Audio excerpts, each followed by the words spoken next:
নমস্কার, আমার নাম সৌমেন মণ্ডল। আমি একটি আবৃত্তি বলে শোনাবো। আবৃত্তিটির নাম দেশের মাটি। কবি সত্যেন্দ্রনাথ দত্ত। মধুর চেয়েও আছে মধু, সেই যে আমাদের দেশের মাটি। আমার দেশের পথের ধুলা, খাঁটি সোনার চাইতে খাঁটি। চন্দনেরই গন্ধে ভরা, শীতল করা ক্লান্তি হরা। যেখানেই তার অঙ্গ রাখি, সেখানটিতে শীতল পাটি। শিউরে তার সূর্য এসে, সোনার কাঠি ছোঁয়া এসে।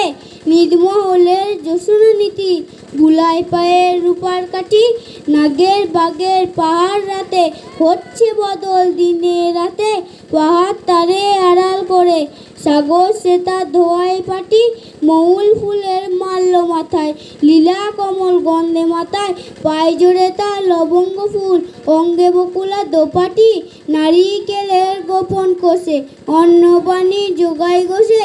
কোল ভরা তার কনক ধানে, আটটি শীষে বাঁধা আটি। সে যে গো নীলপদ্ম আঁকি, সেই তোরে নীলকণ্ঠ পাখি।